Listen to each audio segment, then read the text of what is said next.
ഈശോ മിശിഹായ്ക്ക് സ്തുതിയായിരിക്കട്ടെ. ഞാൻ മാണിപ്പറമ്പിലച്ചൻ. കാളയും കഴുതയും പുൽക്കൂട്ടിൽ. എന്തുകൊണ്ട്? പുൽക്കൂട് ബലിത്തറയാണ് എന്ന് പറയുന്നത് എന്തുകൊണ്ടാണ്?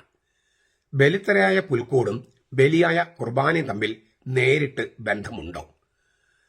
പുൽക്കൂട് ഉടമ്പടിയുടെ പേടകമായി മാറുന്നു എന്ന് പറയുന്നതിന്റെ സാങ്കത്യമെന്ത്? ഈ ക്രിസ്മസിന് ഈ വീഡിയോ മറക്കാതെ കാണണമെന്ന് ഒരു അപേക്ഷയുണ്ട്. ഇത്തവണ ഉണ്ണിച്ചയ്ക്ക് കൊടുക്കുന്ന നല്ല സമ്മാനങ്ങളിലൊന്ന് ഈ വീഡിയോ മൊത്തം കാണുക എന്നതായിരിക്കട്ടെ. അത് ഞാൻ ഈ വീഡിയോ ചെയ്യുന്നത് കൊണ്ടല്ല, മറിച്ച് ക്രിസ്തുവിനെക്കുറിച്ചും മനുഷ്യാവതാരത്തെക്കുറിച്ചും രക്ഷയെക്കുറിച്ചും പിന്നെ ഈ ദൈവവചനത്തിന്റെ പ്രവചനങ്ങളുടെ പൂർത്തീകരണം എങ്ങനെ സംഭവിക്കുന്നതിനെ കുറിച്ചും നിരവധിയായ രഹസ്യങ്ങൾ വെളിപ്പെടുന്ന ഒരു സംഗതിയാണിത്. അപ്പോൾ നിങ്ങൾക്ക് ഈ വചനത്തിന്റെ ആഴത്തിലേക്ക് കടക്കാൻ വളരെയധികം സഹായിക്കുന്ന ഒരു വീഡിയോ ആണ്. അതുകൊണ്ടാണ് ഇത് ആദ്യം മുതൽ അവസാനം വരെ ഒട്ടും വിട്ടുകളയാതെ കാണണമെന്നും അത് 2, 3, 4 പ്രാവശ്യം കാണണമെന്നും അത് ഉണ്ണീശോയ്ക്ക് പുൽക്കൂട്ടിൽ കൊടുക്കുന്ന ഒരു കാഴ്ച സമർപ്പണം പോലെ ആയിരിക്കട്ടെ എന്നും പറയുന്നത്. നമുക്ക് ഒരു ചോദ്യം ചോദിക്കാം. ഈ ലൂക്കാസിന്റെ സുവിശേഷം 2:1-7 വരെ വാക്യങ്ങളിൽ പറയുന്നു ഈശോ ജനിച്ചതൊരു പുൽത്തൊഴുത്തിലാണ്. എന്നാൽ മത്തായിയുടെ സുവിശേഷം 2-ാമത്തെ അധ്യായം 1-11 വരെ വാക്യങ്ങളിൽ ജ്ഞാനികള് ഭവനത്തിൽ പ്രവേശിച്ച്, ഒരു വീട്ടിൽ പ്രവേശിച്ച് ശിശുവിനെ അമ്മയായ മറിയത്തോടൊപ്പം കണ്ട് ശിശുവിനെ ആരാധിച്ചു എന്നാണ്. അപ്പൊ ചിലർ പറയും ജ്ഞാനികൾ വന്നത് കുറെ കഴിഞ്ഞിട്ടാണ്. പക്ഷെ അപ്പോഴും ഈ ചോദ്യമുണ്ടല്ലോ, ഏതാണ് വീട്? ലൂക്കാസ് പറയുന്നു പുൽത്തൊഴുത്തിലാണ് ഈശോ ജനിച്ചത്. മത്തായി പറയുന്നു അതൊരു വീടായിരുന്നു. കുറച്ച് കഴിഞ്ഞിട്ടാണെങ്കിലും ഒരു വീട്ടിലാണ്. അപ്പൊ ഏതാണ് ഈ വീട്? ഇത് രണ്ടും തമ്മിൽ വല്ല വൈരുദ്ധ്യമുണ്ടോ? ഈ ജനിച്ച സ്ഥലത്ത് തന്നെയാണോ ഈ വീട്, അതോ വേറെ വീടാണോ? ആ വീടാണെങ്കിൽ വേറെ വീടാണെങ്കിൽ അത് ഏതാണ്? അതല്ല, ഈ ജനിച്ച സ്ഥലം തന്നെ വീടാണെങ്കിൽ എന്തുകൊണ്ടാണ് ലൂക്കാസ് പുൽത്തൊഴുത്തെന്ന് പറഞ്ഞത്? ഇങ്ങനെ നിരവധിയായ കാര്യങ്ങൾക്കുള്ള ഉത്തരം കൂടിയാണ് ഈ വീഡിയോ. മറക്കാതെ കാണുക മാത്രമല്ല, പരമാവധി പ്രചരിപ്പിക്കുക. ക്രിസ്മസിനെ കുറിച്ചുള്ള ദൈവശാസ്ത്രം വളരെ മനോഹരമായിട്ട് അവതരിപ്പിക്കാൻ ശ്രമിക്കുന്നുണ്ട്. അതുകൊണ്ട് പരമാവധി ഇത് പ്രചരിപ്പിച്ച് സുവിശേഷ പ്രഘോഷണ യജ്ഞത്തിൽ പങ്കാളികളാകണമെന്നും അത് ക്രിസ്മസിന് സമ്മാനമായിരിക്കട്ടെന്നും വീണ്ടും ഞാൻ പറയുകയാണ്. ലൂക്കാസിന്റെ സുവിശേഷം 2-ാമത്തെ അധ്യായം 1-7 വരെ വാക്യങ്ങൾ. അക്കാലത്ത് ഇങ്ങനെ സംഭവിച്ചു. ലോകമൊക്കെയും പേരെഴുതി ചേർക്കപ്പെടണമെന്ന് അഗസ്റ്റസ് കൈസറുടെ കൽപ്പന പുറപ്പെട്ടു. കിരീനിയസ് സിറിയ നാട് വാഴുമ്പോൾ ഈ ആദ്യത്തെ പേരെഴുത്ത് നടന്നു. പേരെഴുതിക്കാനായി എല്ലാവരും താങ്കളുടെ പട്ടണത്തിലേക്ക് യാത്രയായി. യോസഫ് ദാവീദിന്റെ ഗൃഹത്തിലും കുലത്തിലും ഉള്ളവനായിരുന്നതിനാൽ തനിക്ക് വിവാഹം നിശ്ചയിച്ചിരുന്ന മറിയം എന്ന ഗർഭിണിയായ ഭാര്യയോടുകൂടെ പേരെഴുതിക്കപ്പെടേണ്ടതിന് ഗലീലിൽ നസ്രത്ത് വിട്ട് യഹൂദായിൽ ദാവീദിന്റെ പട്ടണമായ ബേത്ലഹേമിലേക്ക് പോയി. അവർ അവിടെ ആയിരിക്കുമ്പോൾ അവൾക്ക് പ്രസവത്തിനുള്ള കാലം തികഞ്ഞു. അവൾ തന്റെ കടിഞ്ഞുൽപ്പത്തന്നെ പ്രസവിച്ചു. അവനെ പിള്ളക്കച്ച കൊണ്ട് പൊതിഞ്ഞു പുൽത്തൊട്ടിയിൽ കിടത്തി. എന്തെന്നാൽ അവർക്കുള്ള സ്ഥലം സത്രത്തിൽ ഇല്ലായിരുന്നു. ഈ ദൈവം മനുഷ്യനായി ഭൂമിയിൽ പിറക്കുന്ന ആ മഹാത്ഭുതം അത് ലൂക്കാസ് അവതരിപ്പിക്കുന്നത് രാഷ്ട്രീയം, ഭക്ഷണം, കൃപ, ആനന്ദം, എളിമ, സമാധാനം, രക്ഷ, ഇന്നത്തെ പ്രസക്തി, സാർവത്രിക മാനം, സാർവലൗകികം, സാർവജനീനം, സർവ്വലോകങ്ങളെയും സർവ്വജനങ്ങളെയും ബാധിക്കുന്നത്, ഇങ്ങനെ എല്ലാ കാലത്തെയും എല്ലാ മനുഷ്യരെയും ബാധിക്കുന്ന പ്രമേയങ്ങളുടെ പരിസരത്താണ്. പല വർണ്ണങ്ങളിലുള്ള ഇഴകൾ ചേർത്ത് മിശിഹായുടെ ജനനത്തിന്റെ ദൈവശാസ്ത്രത്തിന്റെ ഒരു ചിത്രകമ്പളം നെയ്യുകയാണ് ലൂക്കാസ് എന്ന് പറയാം. ഇത് മനസ്സിലാക്കാൻ കുറച്ച് രാഷ്ട്രീയം നമ്മൾ അറിയേണ്ടതുണ്ട്. Augustus Kaiser BC 44 Julius Caesar കൊല്ലപ്പെട്ടു. ജൂലി സീസറിനെ കൊല്ലാൻ, സെനറ്റ് മെമ്പേഴ്സ് കൊല്ലാനായിട്ട് ബ്രൂട്ടസും ഒക്കെ അടക്കമുള്ള സെനറ്റ് മെമ്പേഴ്സ് കൊല്ലാൻ ഒരു കാരണമുണ്ട്. അതുവരെയും റോമൻ റിപ്പബ്ലിക് ആയിരുന്നു. റിപ്പബ്ലിക് എന്ന് പറഞ്ഞാൽ ഒരു കൂട്ടം സെനറ്റ് മെമ്പേഴ്സാണ് ഈ റോമ ഭരിച്ചിരുന്നത്. ജൂലി സീസർ അത് റോമൻ സാമ്രാജ്യമായി മാറ്റാൻ ശ്രമിച്ചു. സാമ്രാജ്യം എന്ന് വെച്ചാൽ ഒരൊറ്റ ചക്രവർത്തി ഭരിക്കുന്നത്. അപ്പൊ അതുവരെ സെനറ്റ് മെമ്പേഴ്സ് ഭരിക്കുന്ന റോമൻ റിപ്പബ്ലിക് ആയിരുന്നു. ജൂലി സീസർ അതിനെ റോമ സാമ്രാജ്യമാക്കി മാറ്റാൻ, ഒരു ചക്രവർത്തി വാഴുന്ന സാമ്രാജ്യമാക്കി മാറ്റാൻ ശ്രമിച്ചു. അതിൽ രോഷം പൂണ്ടിട്ടാണ് ഈ സെനറ്റ് മെമ്പേഴ്സ് ജൂലി സീസറിനെ കൊല്ലുന്നത്. ഈ ജൂലി സീസർ BC 44 കൊല്ലപ്പെട്ട് കഴിഞ്ഞപ്പോൾ പിന്നെ ഭയങ്കര ആഭ്യന്തര യുദ്ധമായിരുന്നു. അധികാരത്തിന് വേണ്ടിയുള്ള വടംവലി.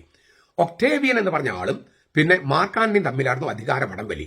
വളരെ വർഷങ്ങൾ നീണ്ടുനിന്ന ആ അധികാര വടംവലിക്ക് ശേഷം ഒക്ടേവിയൻ മാർക്കാന്റണിയെ പരാജയപ്പെടുത്തി. അങ്ങനെ റോമ സാമ്രാജ്യം സ്ഥാപിച്ചു. അത് BC 30. BC 30 ഈ ഒക്ടേവിയൻ എന്ന് പറഞ്ഞ ആള് അദ്ദേഹം വെറുമൊരു ചക്രവർത്തിയായിട്ട് അറിയപ്പെടാൻ ആഗ്രഹിച്ചിട്ട ആളല്ല. മറ്റൊരു ചക്രവർത്തിയും അല്ലാതിരുന്ന അല്ലേ, മറ്റു ചക്രവർത്തിമാരെ പോലെ അറിയപ്പെടാൻ ആഗ്രഹമില്ല. ഇതുവരെ ഉള്ളത് വെച്ചിട്ടും ഇനി ഉണ്ടാകാനുള്ളതിനും വെച്ചിട്ടും ഏറ്റവും അതുല്യനായ, അദ്വിതീയനായ, അന്യാദർശനായ ഒരു ആള്. അതുകൊണ്ട് തന്നെ ഡിവൈൻ അഗസ്റ്റസ്, ദൈവികനായ അഗസ്റ്റസ് എന്നാണ് അദ്ദേഹം അറിയപ്പെട്ടിരുന്നത്. രക്ഷകനായ അഗസ്റ്റസ് എന്നാണ് അദ്ദേഹം അറിയപ്പെട്ടിരുന്നത്. മാത്രമല്ല അദ്ദേഹം ഈ സാമ്രാജ്യത്തിലുടനീളം സമാധാനം കൊണ്ടുവന്നു. അങ്ങനെ പാക്സ് റൊമാന, റോമൻ സമാധാനം എന്ന് പറഞ്ഞാൽ വളരെ പ്രസിദ്ധിയാർജിച്ച സമാധാനം വന്നു. 200 കൊല്ലമായിട്ട് ജാനുസ് എന്ന ദേവിയുടെ ക്ഷേത്രത്തിന് കവാടം അടയ്ക്കാറില്ലായിരുന്നു. കാരണം നാട്ടിൽ മുഴുവൻ യുദ്ധമാണ്, അതുകൊണ്ട് എപ്പോഴും പ്രാർത്ഥിക്കണം. ഇപ്പോൾ 200 കൊല്ലം കഴിഞ്ഞ് ഈ അഗസ്റ്റസ് സീസറിന്റെ അല്ലെങ്കിൽ ഈ പറഞ്ഞ ഒക്ടേവിയൻ എന്ന് പറയുന്ന ആളുടെ കാലത്ത് ഈ ദേവിയുടെ ക്ഷേത്ര കവാടം അടച്ചു. കാരണം എന്താ? ഇനി ദേവിയോട് പ്രാർത്ഥിക്കേണ്ട കാര്യമില്ല. ദൈവമായിട്ട് ഈ പറഞ്ഞ ഒക്ടേവിയനുണ്ട്. ഒക്ടേവിയൻ, ദൈവികനായ ഒക്ടേവിയൻ, രക്ഷകനായ ഒക്ടേവിയനുണ്ട്. ഇനി ദേവി വേണ്ട, പ്രാർത്ഥനയും വേണ്ട. അതുകൊണ്ട് 200 കൊല്ലമായിട്ട് അടയ്ക്കാതിരുന്ന ജാനുസ് ദേവിയുടെ, അതിൽ നമ്മൾ ജാനുവരി എന്നുള്ള വാക്ക് വരുന്നത്, ജാനുസ് ദേവിയുടെ ക്ഷേത്രത്തിന് കവാടം അടച്ചു. നാട്ടില് സഞ്ചാര സ്വാതന്ത്ര്യം, സാംസ്കാരിക പ്രവർത്തനങ്ങൾ, സാമൂഹ്യ സംഗതികൾ, അങ്ങനെ എല്ലാ തരത്തിലും ഇതാണ് സമയത്തിന്റെ പൂർണ്ണത എന്നറിയപ്പെടുന്ന തരത്തിൽ ഈ സാമ്രാജ്യത്തിൽ ഉടനീളം സമാധാനം വന്നു. ഇങ്ങനെയെല്ലാം ചെയ്തു കഴിഞ്ഞപ്പോൾ 3 കൊല്ലം കഴിഞ്ഞ്, ഇദ്ദേഹം ചക്രവർത്തിയായി BC 30 3 കൊല്ലം കഴിഞ്ഞ് 27 ഈ ഒക്ടേവിയന് സെനറ്റ് മെമ്പേഴ്സ് എല്ലാവരും കൂടി ഒരു സ്ഥാനപ്പേര് ചാർത്തിക്കൊടുത്തു. അഗസ്റ്റോസ്. സെബാസ്റ്റോസ് എന്നാണ് ഗ്രീക്കില് സെബാസ്റ്റോസ്, അഗസ്റ്റോസ് എന്നാണ് ലത്തീനില്. ആദരണീയൻ എന്നാണ് ഈ വാക്കിനർത്ഥം. അപ്പോ റോമാ സാമ്രാജ്യത്തിലുള്ള ഉടനീളം സമാധാനം കൊണ്ടുവന്ന ദൈവികനായ, രക്ഷകനായ അഗസ്റ്റസ് സീസർ എന്നാണ്, അഗസ്റ്റസ് കൈസർ എന്നാണ് അതിന്റെ അർത്ഥം, അല്ലെങ്കിൽ അതുകൊണ്ട് സൂചിപ്പിക്കുന്നത്. ഈ അഗസ്റ്റസ് സീസർ, ഒക്ടേവിയൻ എന്ന അഗസ്റ്റസ് സീസർ ഒരു റോമാ സാമ്രാജ്യത്തിലുടനീളം, അതിനാണ് ലോകമൊക്കെ എന്ന് പറയണേ, റോമാ സാമ്രാജ്യത്തിലുടനീളം ഒരു ജനസംഖ്യ എടുക്കാനായിട്ട് കൽപ്പന പുറപ്പെടുവിച്ചു. 2 ഘട്ടമായിട്ടാണ് ഈ കണക്കെടുപ്പ് നടന്നത്. ആദ്യത്തെ ഭാഗം ആ സമയത്ത് ഇങ്ങനെ ഭൂമി രജിസ്റ്റർ ചെയ്യാൻ, പോക്കുവരവുകളൊക്കെ നടത്താൻ നമ്മുടെ പേരിൽ ആദ്യമായിട്ട് സ്വകാര്യ സ്വത്ത്, സ്വന്തം പേരിൽ ഭൂമി രജിസ്റ്റർ ചെയ്ത് പോക്കുവരവ് നടത്തി ക്രയവിക്രയം നടത്താൻ, വിൽക്കാനും വാങ്ങാനൊക്കെ സാധ്യത. അതാണ് ആദ്യത്തെ ഘട്ടത്തിൽ. കുറച്ച് വർഷങ്ങൾ കഴിഞ്ഞിട്ടാണ് രണ്ടാമത്തെ ഘട്ടം കണക്കെടുപ്പ് നടക്കുന്നത്. അത് ലൂക്കാസ് അത് രേഖപ്പെടുത്തുന്നത് നടപടി പുസ്തകത്തിലാണ്, സ്ലീഹന്മാരുടെ നടപടി പുസ്തകത്തിൽ. അത് നികുതി ഏർപ്പെടുത്താൻ വേണ്ടിയുള്ള ഒരു കണക്കെടുപ്പായിരുന്നു.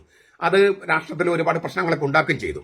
ഈ ആദ്യത്തെ കണക്കെടുപ്പ് എന്ന് പറയുന്നത് സ്വന്തം പേരിൽ ഭൂമി രജിസ്റ്റർ ചെയ്യാനും വേണമെങ്കിൽ ക്രയവിക്രയം ചെയ്യാനും വിൽക്കാനും വാങ്ങാനും അതിനുള്ള സാധ്യത ഒരുക്കാനുള്ള അതായിരുന്നു ആദ്യത്തെ ഘട്ടം ജനസംഖ്യ കണക്കെടുപ്പ്. ഇതാണ് ലോകമാസകലമുള്ള ജനങ്ങളുടെ, അതായത് മനുഷ്യവാസമുള്ള ലോകം മുഴുവന്റെയും ഒരു കണക്കെടുപ്പ്. ആഗോള വ്യാപകമായിട്ടൊരു ഭരണകൂടം, സാമ്രാജ്യം ആദ്യമായിട്ടുണ്ടാകുകയാണ്. ആ സാമ്രാജ്യത്തിലെ ക്രമസമാധാനം വളരെ കേമമാണെന്ന് പറഞ്ഞു കഴിഞ്ഞു. ലോകമാസകലമുള്ള ജനങ്ങൾക്ക് ആദ്യമായി സമാധാനത്തിലും ശാന്തിയിലും തങ്ങളുടെ ഭൂസ്വത്ത് രജിസ്റ്റർ ചെയ്ത് പോക്കുവരവ് നടത്താൻ, പൊതുസമൂഹത്തിന്റെ ശുശ്രൂഷയ്ക്കായി സമർപ്പിക്കാൻ, അങ്ങനെയൊക്കെ സാഹചര്യമായി. എല്ലാ പൗരന്മാരെയും ബാധിക്കുന്ന ഒരു പൊതു നിയമസംഹിത ഉണ്ടായതും അപ്പോഴാണ്. വ്യാപകമായി സമ്പത്തുണ്ടായതും സമൃദ്ധി ഉണ്ടായതും അപ്പോഴാണ്. ദേശരാഷ്ട്രത്തിന് മുഴുവൻ ഒരൊറ്റ ആഗോള ഭാഷയുണ്ടായതും സാംസ്കാരിക സമൂഹത്തിന് സാഹിത്യ സാമഗ്രികൾ വിപണിയിൽ വിൽക്കുന്നതിന് സാധ്യത ഉണ്ടായതൊക്കെ ഈ സമയത്താണ്. ഈ ജീവിത പരിസരത്ത് മാത്രമേ സാർവത്രികമായ രക്ഷയുടെയും സാർവലൗകികവും സാർവജനീയവുമായ പ്രസക്തിയുള്ള രക്ഷകന്റെയും സന്ദേശം ലോകത്ത് പ്രവേശിക്കാനാകൂ. അതിനെയാണ് സമയത്തിന്റെ പൂർണ്ണത എന്ന് പറയുന്നത്.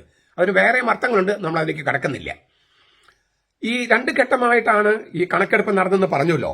ആ ആദ്യത്തെ ഘട്ടത്തില് ഈ ഭൂമി രജിസ്റ്റർ ചെയ്ത് ഭൂസ്വത്ത് രജിസ്റ്റർ ചെയ്യാൻ ആ ഘട്ടം, അതാണ് ഇപ്പൊ ഈ ലൂക്കാസിൽ സൂചിപ്പിച്ച 2-ാമത്തെ അധ്യായത്തില്.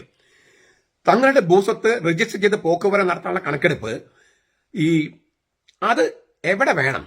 ഓരോരുത്തരും താങ്കളുടെ സ്വന്തം പട്ടണത്തിൽ പേരെഴുതിക്കണം. സ്വന്തം പട്ടണത്തിൽ, അതായത് സ്വന്തം പട്ടണം വെച്ചാൽ പിതൃസ്വത്ത് എവിടെയാണോ അവിടെ. ഈ ജോസഫ് നസറത്തിൽ നിന്നും ബേത്ലഹേമിലേക്ക് പോകുന്നു. എന്താ കാരണം? ബേത്ലഹേമിലാണ് ജോസഫിന് തന്റെ അപ്പനിൽ നിന്ന് പകർന്നു കിട്ടിയ ഭൂസ്വത്ത്, പിതൃസ്വത്ത്. അതാണ് താങ്കളുടെ സ്വന്തം പട്ടണം എന്ന് പറയണേ. സ്വന്തം പട്ടണം എന്ന് വെച്ചാൽ പിതൃ നഗരം എന്നാണ് ശരിക്കർത്ഥം. അപ്പന്റെ നഗരം, അപ്പൻ താമസിക്കുന്ന സ്ഥലം. അപ്പോൾ അപ്പനിൽ നിന്ന് പൈതൃകമായി കിട്ടിയ, അവകാശമായി കിട്ടിയ ഭൂസ്വത്ത്, ജോസഫിന് കിട്ടിയ ഭൂസ്വത്ത് അത് ബെത്ലഹേമിലാണ്. അതുകൊണ്ടാണ് നസ്രത്തിൽ നിന്നും ജോസഫ് സ്വന്തം പട്ടണമായ, അതായത് പിതൃനഗരമായ അപ്പനിൽ നിന്ന് അദ്ദേഹത്തിന് കിട്ടിയ സ്വത്ത് കിട്ടിയ സ്ഥലത്തേക്ക് പോകേണ്ടി വന്നത്. ദാവീദിന്റെ ഭവനത്തിൽ ജോസഫിന് ബെത്ലഹേമിൽ ഭൂസ്വത്ത് ഉണ്ടായിരുന്നുവെന്നും ജനസംഖ്യ കണക്കെടുപ്പുമായി, അതായത് ഭൂസ്വത്ത് രേഖപ്പെടുത്താൻ വേണ്ടി അതുമായിട്ട് ബന്ധപ്പെട്ട് അവിടേക്ക് യാത്ര ചെയ്യേണ്ടിയിരുന്നുവെന്നും ലൂക്കാസ് പറയുന്നത് തീർത്തും സത്യമാണ്. നസ്രത്തിൽ യേശു എന്ന ഗ്രന്ഥത്രയത്തില് 3-ാമത്തെ വോള്യം 108 പേജില് ബെനഡിക്ട് മാർപ്പാപ്പ അത് രേഖപ്പെടുത്തിയിട്ടുണ്ട്. അത് തന്നെയാണ് ഇപ്പൊ ഞാൻ നിങ്ങളോട് സൂചിപ്പിച്ചത്. അങ്ങനെ ഈ ബെത്ലഹേമിലേക്ക് പോവുകയാണ് ജോസഫ്. കാരണം ജോസഫിന്റെ ഭൂമി കിടക്കേണ്ട അവിടെയാണ്, അപ്പനിൽ നിന്ന് കിട്ടിയത്, സ്വന്തമായി വാങ്ങിച്ചതാണ് നസ്രത്തില്. ഈ സ്വാഭാവികമായിട്ട് നമുക്ക് ചോദിക്കാം, അവിടെ ഭൂസ്വത്തുണ്ടായിരുന്നു, ആ വീട് ജോസഫിന്റെ ആയിരുന്നെങ്കിൽ എന്തുകൊണ്ടാണ് ഈ ലൂക്കാസ് അത് പുൽത്തൊഴുത്താണ് എന്ന് പറയുന്നത്? പുൽത്തൊഴുത്ത്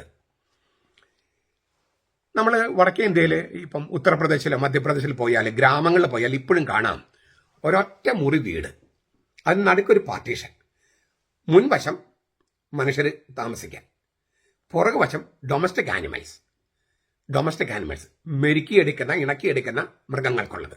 ഇപ്പോഴും പല വീടുകളും കാണാം, ഞാൻ നേരിട്ട് കണ്ടിട്ടുണ്ട്. ഇതുപോലെയായിരുന്നു സാധാരണക്കാരുടെ പലരുടെയും വീടുകൾ പാലസ്തീനായാല്. ഇതൊരു ഗുഹയായിരുന്നു. ആ പറമ്പിൽ ഒരു ഗുഹയുണ്ടായിരുന്നു. ആ ഗുഹയുടെ മുൻവശം മനുഷ്യർക്ക് കിടക്കാവുന്ന തരത്തിലുള്ളതാണ്. പുറകുവശം ഈ ഡൊമസ്റ്റിക് ആനിമൽസ്, കാളയും കഴുതിയും ഒക്കെയുള്ള, അല്ലെങ്കിൽ ആട്, അങ്ങനെയുള്ള മൃഗങ്ങൾക്കൊക്കെ ഉള്ള സ്ഥലമാണ് പുറകുവശം. ഇത്രയും നമുക്ക് ഓർക്കുക. ഈ മറിയം പ്രസവിക്കാൻ സമയമാകുമ്പോൾ ഒരു സ്ത്രീക്ക് പ്രസവിക്കാൻ സ്വകാര്യത വേണം. അപ്പം മുൻവശത്ത് പ്രസവിക്കാതെ അവിടെ പറ്റില്ല, പുറകിലേക്ക് കൊണ്ടുപോയി അവിടെ മൃഗങ്ങളെ, ഈ വളർത്തുമൃഗങ്ങളെ കെട്ടുന്ന സ്ഥലമാണ്. അവിടെയാണ് മറിയം പ്രസവിച്ചത്, യേശുവിനെ പ്രസവിച്ചത്. അപ്പൊ അതൊരു വീടാണ്, ഒരു ഗുഹയാണ്. ആ ഗുഹയുടെ മുൻവശം വീടാണ്, പുറകുവശം തൊഴുത്താണ്. അവിടെയാണ്. അപ്പൊ ഇതെല്ലാം മത്തായി പറഞ്ഞ ഭവനത്തിൽ പ്രവേശിച്ചു എന്ന് പറയുന്നതും, ലൂക്കാസ് പറഞ്ഞ പുൽത്തൊഴുത്ത് എന്ന് പറയുന്നതും, പിന്നെ ചരിത്രത്തിൽ നമുക്കറിയാം ഭൂമിശാസ്ത്രപരമായിട്ട് അതൊരു ഗുഹയായിരുന്നു. അതെന്തുകൊണ്ട് നശിപ്പിച്ചെന്ന കാര്യമൊക്കെ ഞാൻ കുറച്ച് കഴിഞ്ഞിട്ട് പറയാം. ഈ കാര്യങ്ങളെല്ലാം സത്യമാണ്, ഇവിടെ ഒരു വൈരുദ്ധ്യവും ഇല്ല, എല്ലാം സത്യമാണ്. നമുക്കതിന്റെ വിശദാംശങ്ങൾ കടക്കുന്നതിന് മുമ്പ് നമുക്ക് ചില കാര്യങ്ങൾ നോക്കാം. ഈ പിള്ളക്കച്ച് കൊണ്ട് പൊതിഞ്ഞു എന്നാണ് മറിയം യേശുവിനെ പ്രസവിച്ചിട്ട് പിള്ളക്കച്ച് കൊണ്ട് പൊതിഞ്ഞു. മാതാപിതാക്കളുടെ സ്നേഹത്തിന്റെയും ശ്രദ്ധയുടെയും കരുതലിന്റെയും അടയാളമാണ് പിള്ളക്കച്ച. എത്ര വലിയ സ്നേഹത്തോടെയാണ് കരുതലോടെയാണ് മറിയം തന്റെ മണിക്കൂറിനെ സമീപിച്ചതെന്നും തന്റെ ശിശുവിന്റെ ജനനത്തിനായി ഒരുങ്ങിയതെന്നും നമുക്ക് ഭാവനയിൽ കാണാനേ പറ്റൂ. നിങ്ങൾ ഈ വീഡിയോ കേൾക്കുന്നവർ കുറച്ചു പേരെങ്കിലും സ്ത്രീകളെ പ്രസവിച്ചിട്ടുള്ളവര്, അപ്പം നിങ്ങളുടെ ആ പ്രസവത്തിന്റെ ആ മണിക്കൂറുകളൊക്കെ ഒന്ന് ചിന്തിച്ചു നോക്കിയേ. എന്തുമാത്രം ഉത്കണ്ഠയാണ്, എന്തുമാത്രം സ്നേഹമാണ്, എന്തുമാത്രം കരുതലാണ് ഈ കുഞ്ഞിനെ ഈ ലോകത്തിലേക്ക് വരാനായിട്ട്. ഇതൊക്കെ നിങ്ങൾക്ക് വർണ്ണിക്കാൻ പറ്റുമെങ്കിൽ വർണ്ണിക്കുക. എനിക്കൊന്ന് ഊഹിക്കാൻ പോലും പറ്റത്തില്ല, ഭാവന കാണാൻ പോലും പറ്റത്തില്ല. നിങ്ങൾക്കത് പറ്റുമായിരിക്കും. അപ്പോൾ ഈ സഭാപിതാക്കന്മാര് പക്ഷേ ഈ കരുതലും ഇത് ആ തരത്തിലല്ല അവതരിപ്പിച്ചത്. അവരെല്ലാം ദൈവശാസ്ത്രത്തിന്റെ കണ്ണിലൂടെയാണ്. അവര് ഈ പുൽത്തൊട്ടിയും പിള്ളക്കച്ചിയും ഐക്കണുകളിൽ ആലേഖനം ചെയ്തിട്ടുണ്ട് സഭാപിതാക്കന്മാര്. നിങ്ങൾ ഐക്കണുകൾ കണ്ടു നോക്കുക. ഇപ്പം യൂറോപ്പിലൊക്കെ മിക്കവാറും ഐക്കണുകൾ ഭയങ്കര പ്രസിദ്ധിയാണ്. എന്റെ സുഹൃത്തുക്കളിൽ കുറച്ച് പേര്, 5-6 പേരെങ്കിലും ഈ ഐക്കണുകൾ വരയ്ക്കുന്നവരാണ്. ഇല്ലേ, ഐക്കൺ എന്താ പറയാ, റൈറ്റ് ഐക്കൺ എന്നാ പറയാ, ചിത്രമെഴുത്ത് എന്ന് പറയുന്ന പോലെ ഐക്കണുകൾ എഴുതുകയാണ്. അതൊരു ദൈവശാസ്ത്രമാണ്, പല പല ലെയറുകളായിട്ടാണ്. ആ ഐക്കണുകളിലൊക്കെ ഉണ്ണീശോ ഇങ്ങനെ വരിഞ്ഞു മുറുക്കി, പിള്ളക്കച്ചിങ്ങനെ വരിഞ്ഞു മുറുക്കിയിട്ടാണ് ചെയ്തിരിക്കുന്നത്. അതിന് കാരണം ഈ ജീവിതാരംഭം മുതൽ തന്നെ യേശു ബലിവസ്തുവാണ്, ബലിമൃഗമാണ്. അപ്പോൾ പുൽത്തൊട്ടിയെ ചിത്രീകരിക്കുന്നത് ബലിത്തറയായിട്ടാണ്. അപ്പൊ യേശുവിനെങ്ങനെ വരിഞ്ഞു മുറുക്കി, അതായത് സംസ്കരിക്കുന്ന നേരത്തെ ഇങ്ങനെ ചീല കൊണ്ട് പൊതിഞ്ഞ് വരിഞ്ഞു മുറുക്കിയല്ലോ, അതുപോലെ തന്നെയാണ് ജനിച്ചപ്പോഴും ചെയ്തിരിക്കുന്നത്. ഈ സഭാപിതാക്കന്മാർ ഐക്കണുകളിൽ ചെയ്തിരിക്കുന്നത്. യേശുവിനെ സംസ്കരിക്കുമ്പോൾ ഇങ്ങനെ ചീരകൾ കൊണ്ട് പൊതിഞ്ഞു, ലാസറിനൊക്കെ പൊതിഞ്ഞല്ലോ, അതുപോലെ തന്നെയാണ് ഉണ്ണീശോയെ പൊതിഞ്ഞിരിക്കുന്നത്. അതിന് കാരണം അവൻ തുടക്കം മുതൽ തന്നെ ബലിവസ്തുവാണ്, ബലിമൃഗമാണ്. മൃഗങ്ങള് താമസിക്കുന്ന സ്ഥലത്ത് അവൻ വന്ന് പിറക്കുന്നതിന് കാരണവും ഇത് തന്നെയാണ്. ഒരു കാരണങ്ങളിൽ ഒന്നിതാണ്. അതേസമയം ഇതിന് വേറൊരു ദൈവശാസ്ത്രമുണ്ട്. ജ്ഞാനത്തിന്റെ പുസ്തകം 7-ാമത്തെ അധ്യായം 4-5 വാക്യങ്ങൾ ഇങ്ങനെയാണ്: ജനനത്തിൽ മറ്റൊരു രാജാക്കന്മാർക്കും ലഭിക്കാത്തതുപോലെ ഞാൻ പിള്ളക്കച്ചകളിൽ പൊതിഞ്ഞ് ശുശ്രൂഷിക്കപ്പെട്ടു. ജ്ഞാനം ആരാണ് എഴുതിയത്? സോളമൻ. ലോകത്തെ ഏറ്റവും മഹത്വീകൃതനായ രാജാക്കന്മാരിൽ ഒരാളാണ് സോളമൻ. ആ സോളമൻ, സർവ്വമഹത്വത്തിലും ജീവിച്ച സോളമൻ പറയാണ്, ഞാൻ പിള്ളക്കച്ചകളിൽ പൊതിഞ്ഞ് സംരക്ഷിക്കപ്പെട്ടു, ശുശ്രൂഷിക്കപ്പെട്ടു. പിള്ളക്കച്ച എന്ന് പറഞ്ഞാൽ ഇങ്ങനെ കീറിപ്പറഞ്ഞ തുണി എന്നല്ല അർത്ഥം. ചിലപ്പോഴെങ്കിലും നമുക്ക് അങ്ങനെ തോന്നിയിട്ടുണ്ട്. പിള്ളക്കച്ച എന്ന് പറഞ്ഞാൽ അങ്ങനെയല്ല, നൈസ് സിൽക്ക് എന്നാണ്. ശരിക്കും പറഞ്ഞാൽ സീ സിൽക്ക്. ഈ നമ്മളിപ്പം ടൂറിനിലെ കച്ചയുണ്ടല്ലോ, അല്ലെങ്കിൽ മെനോപ്പല്ലോ എന്ന് പറഞ്ഞ സ്ഥലത്ത് വെറോനിക്കയുടെ ഇങ്ങനെ ആ തൂവാലയിൽ പതിഞ്ഞ ആ തൂവാല, അത് സീ സിൽക്ക്, കടൽ സിൽക്ക് എന്ന് പറയും. കടലിലെ ജീവികളുടെ ഈ ചെറിയ ജീവികളില്ലേ, കക്കയുടെ ഉള്ളിലൊക്കെ ഉള്ള ജീവി, അതെടുത്തിട്ട് അതിൽ നിന്നുണ്ടാക്കുന്ന സിൽക്ക്. അങ്ങനെയുള്ള അത്രയും നൈസായ സിൽക്കിനെയാണ് പിള്ളക്കച്ച എന്ന് പറയണേ. യഹൂദ സ്ത്രീകൾ തങ്ങളുടെ കുട്ടികളെ പൊതിയാൻ വേണ്ടി, കുട്ടികൾ ഈ നവജാത ശിശുക്കൾ അത്രയും ഡെലിക്കറ്റ് ആണല്ലോ, ലോലമാണ്. അപ്പൊ അവരെ പൊതിയാനുള്ള ആ തുണിയാണ് പിള്ളക്കച്ച. സോളമൻ എന്ന് പറഞ്ഞ മഹത്വീകൃതനായ രാജാവ് പറയാണ്, ഞാൻ പിള്ളക്കച്ചകളിൽ പൊതിയപ്പെട്ടു. അപ്പൊ ഏറ്റവും മഹത്വപൂർണനായി ജീവിച്ച സോളമൻ പൊതിയപ്പെട്ടത് പിള്ളക്കച്ചകളിലാണ്. അതേ അർത്ഥം തന്നെ ഇവിടെ ഉണ്ടാകാം. യേശുവിനെ മറിയം രാജാതിരാജനായിട്ടാണ് കണക്കാക്കുന്നതും പിള്ളക്കച്ച കൊണ്ട് പൊതിയുന്നതും. അപ്പോ ദൈവശാസ്ത്രം കണ്ടോ, ആ പിള്ളക്കച്ചയ്ക്ക് ഒരുപാട് ദൈവശാസ്ത്രമുണ്ട്. ജ്ഞാനത്തിന്റെ പുസ്തകം 7-ാമത്തെ അധ്യായം 4-5 വാക്യങ്ങൾ വെളിച്ചത്തിലാണ്. അപ്പൊ സോളമൻ രാജാവിനെ പോലെ യേശുവും പിള്ളക്കച്ചകളിൽ പരിചരിക്കപ്പെട്ടു എന്നാണ് അതിന്റെ അർത്ഥം. ഒരു സൂചന കൂടി അവിടെയുണ്ട്. ഈ യോസഫോ സൂതികർമ്മിണിയോ വൈറ്റാടിയോ അല്ല, മറിയം തന്നെയാണ് യേശുവിന് പിള്ളക്കച്ച കൊണ്ട് പൊതിഞ്ഞത്. അങ്ങനെയാണ് ലൂക്കാസ് എഴുതിയിരിക്കുന്നത്. ഇതിൽ നിന്ന് മറിയം ശിശുവിന് ജന്മം കൊടുത്തത് അത്ഭുതകരമായിട്ടാണെന്നും വേദന കൂടാതെയാണെന്നും ഒരു അനുമാനം ക്രിസ്തുവർഷം 150 തന്നെ തുടങ്ങിയിട്ടുണ്ട്. ഒരു അപ്രാമാണിക സുവിശേഷമാണ് പ്രോട്ടോവെങ്കേലിയം ഓഫ് ജെയിംസ്, യാക്കോബിന്റെ ആദ്യ സുവിശേഷം. അതിനകത്ത് 18-ാമത്തെ അധ്യായം 19-ാമത്തെ വാക്യത്തില് മറിയം തന്നെയാണ് ശിശുവിനെ പിള്ളക്കച്ച കൊണ്ട്, അത് ലൂക്കാസും പറയുന്നുണ്ട്, പൊതിഞ്ഞത്. അത് അത്ഭുതകരമായി, മറിയത്തിന്റെ പ്രസവം അത്ഭുതകരമായിട്ടാണെന്നും വേദന കൂടാതെയാണെന്നും ഒരു അനുമാനമുണ്ട്. അപ്പൊ അവള് ഗർഭം ധരിച്ചത് മഹാത്ഭുതം, കന്യകയുടെ ഗർഭധാരണം. പ്രസവവും അത്ഭുതകരമായിട്ടായിരുന്നു. അവളുടെ കന്യകാത്വത്തിന് ഭംഗം വന്നില്ല എന്ന ഒരു സൂചന ക്രിസ്തുവർഷം 150 എഴുതപ്പെട്ട യാക്കോബിന്റെ ആദ്യ സുവിശേഷം എന്ന അപ്രാമാണിക ഗ്രന്ഥത്തിലുണ്ട്, 18-19. അപ്പൊ ഇതൊന്നും കത്തോലിക്ക സഭ കണ്ടുപിടിച്ചതൊന്നുമല്ല, ഇതൊക്കെ പണ്ട് മുതലേ ഉള്ള അനുമാനങ്ങളാണ്. ഇനി ഈ പുൽത്തൊട്ടിയിൽ നമ്മൾ പറഞ്ഞു കഴിഞ്ഞു, വീടിന്റെ പുറകുവശം മൃഗങ്ങൾക്ക് വേണ്ടിയുള്ള സ്ഥലമാണ് പുൽത്തൊട്ടി. ഫത്തന എന്നാണ് ഗ്രീക്ക് വാക്ക്. ഫത്തനെ, ലായം, തൊഴുത്ത്, പുൽത്തൊട്ടി, പിള്ളത്തൊട്ടി എന്നൊക്കെ അർത്ഥമുണ്ട്. ഈ യേശു ജനിച്ചത് കാലിത്തൊഴുത്തിലാണ് എന്നത് സത്യം തന്നെ, പക്ഷെ അതൊരു വീടിന്റെ പുറകുവശമാണ്. അപ്പൊ വീട്ടിലാണ് ജ്ഞാനികൾ പ്രവേശിച്ചതെന്നും ശിശുവിനെ കണ്ടതും മറിയത്തോടൊപ്പം കണ്ടതെന്നും പറഞ്ഞതും സത്യം തന്നെ. ആ വീടിന്റെ പുറകുവശം പുൽത്തൊഴുത്ത്, മുൻവശം വീട്. ഈ ക്രിസ്മസിന് ഒരുക്കുന്ന പുൽക്കൂട്ടിലൊക്കെ മൃഗങ്ങളുടെ സാന്നിധ്യമുണ്ട്, അതായത് കാളയും കഴുതിയും. കാരണം എന്താ? ഈ തൊഴുത്തിന്റെ പുൽത്തൊട്ടിയിലാണ് യേശുവിനെ മറിയം കിടത്തിയത്. അപ്പൊ അതുകൊണ്ട് അവിടെ മൃഗങ്ങളുണ്ട്. ഇതൊരു ഗുഹയാണ്, ഞാൻ പറഞ്ഞല്ലോ, ഒരു ഗുഹ. വസിക്കാൻ ഇങ്ങനെ പാർക്കാനായിട്ട് പ്രതികൂലമായിരിക്കുന്ന സാഹചര്യത്തിലാണ് യേശു പിറന്നു വീണത്. ബേത്ലഹേമിന് ചുറ്റുള്ള പ്രദേശങ്ങളിൽ ചില പാറയിടുക്കളും ഗുഹകളും കന്നുകാലി തൊഴുത്തുകളുമായി പ്രാചീന കാലം മുതൽ ഉപയോഗിച്ചിരുന്നു. അയോഗ്യമായ സ്ഥലത്താണ് അവൻ ജനിച്ചതെന്ന് നമുക്ക് പറയാം. എങ്കിലും അത് പരിശുദ്ധമായ ഒരു സംഭവത്തിന് വേണ്ട സ്വകാര്യത ഒരുക്കി ഈ ഗുഹയുടെ പുറകുവശം. ഈ യേശു ജനിച്ചത് ഗുഹയിലാണ് എന്നുള്ള പാരമ്പര്യം AD 165 തന്നെ ജസ്റ്റിൻ മാർട്ടറൊക്കെ എഴുതി വെച്ചിട്ടുണ്ട്. ഒരിജൻ 254 എഴുതിയിട്ടുണ്ട്. അതായത് അത്രയും പ്രാചീനമായ പാരമ്പര്യമുണ്ട്, സാക്ഷ്യങ്ങളുണ്ട്, രേഖാമൂല സാക്ഷ്യങ്ങളുണ്ട്. പാലസ്തീനിലെ ക്രിസ്ത്യാനികൾക്ക് ആ ഗുഹ കാണിച്ചു തരാൻ കഴിഞ്ഞിരുന്നു എന്നൊക്കെ അവർ പറഞ്ഞിട്ടുണ്ട്. 2-ാം ശതകത്തില് വിശുദ്ധ നാട്ടിൽ നിന്ന് യഹൂദർ നാട് കടത്തപ്പെട്ടപ്പോൾ റോമാ സാമ്രാജ്യം ആ ഗുഹയെ തമ്മുസ് അദോനിസ് എന്ന് പറയുന്ന ദേവന്റെ, സുമേരിക്കാരുടെ കൃഷിദേവനാണ് ഈ തമ്മുസ് അദോനിസ്, അതിന്റെ ക്ഷേത്രമാക്കി മാറ്റി. വിശ്വസ്ത പുത്രൻ എന്നാണ് ഈ തമ്മുസ് അദോനിസ് എന്ന ആ ദേവന്റെ നാമത്തിനർത്ഥം. എന്തിനാണ് ഈ തമ്മുസ് അദോനിസ് എന്ന് പറഞ്ഞ ദേവന്റെ ക്ഷേത്രമാക്കി മാറ്റിയത്? ക്രിസ്തു ജനിച്ച ഇടം പോലും തകർത്ത് കളയണം, ആർക്കും ഓർമ്മിക്കാൻ പോലും പറ്റാത്ത തരത്തിലാകണമെന്ന് റോമാ സാമ്രാജ്യത്തിന് നിർബന്ധമുണ്ടായിരുന്നു. അങ്ങനെ ക്രൈസ്തവരുടെ സ്മൃതി പഥത്തിലെ വിശുദ്ധ ആചാരത്തിന്, ഇവിടേക്ക് തീർത്ഥയാത്ര നടത്തുന്ന ആചാരത്തിന് തിരശ്ശീല ഇടാമെന്നും അത് അടിച്ചമർത്താമെന്നൊക്കെ റോമൻ ഭരണകൂടം കരുതി. ഈ തീർത്ഥകേന്ദ്രം, അവിടെ തീർത്ഥകേന്ദ്രം പിന്നീട് പണിയപ്പെട്ടു, ഇപ്പൊ പോയി നമുക്ക് കാണാൻ പറ്റും. അത് ആ പണിയപ്പെട്ട കാലൊക്കെ ശാസ്ത്രീയമായിട്ട് സ്ഥിരീകരിച്ചിട്ടുണ്ട്. യേശുവിന്റെ ജന്മസ്ഥലം എത്ര പ്രധാനപ്പെട്ടതാണെന്നും അതിന് നശിപ്പിക്കേണ്ടത് അനിവാര്യതയായി പുറജാതിക്കാരായ വിദേശികളുടെ ഭരണകൂടം എത്ര ദീർഘവീക്ഷണത്തിൽ കരുതി എന്നതൊക്കെ തെളിവാണത്. ഇപ്പോഴും ക്രിസ്ത്യാനികളുടെ എല്ലാ അടയാള ചിഹ്നങ്ങളും മായ്ച്ചു കളയാനുള്ള ശ്രമങ്ങൾ ഇപ്പോഴും നടന്നുകൊണ്ടിരിക്കുക.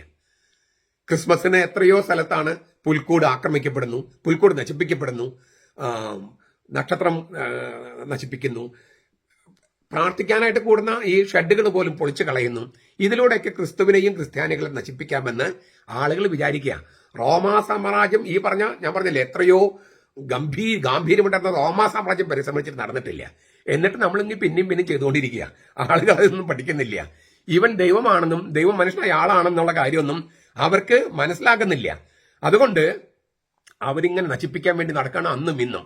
എന്നാൽ ഈ എഴുതപ്പെട്ട രേഖകളേക്കാൾ പ്രാധാന്യമുണ്ട് പ്രാദേശിക പാരമ്പര്യങ്ങൾക്കൊന്നും കൂടി തെളിയാണ്.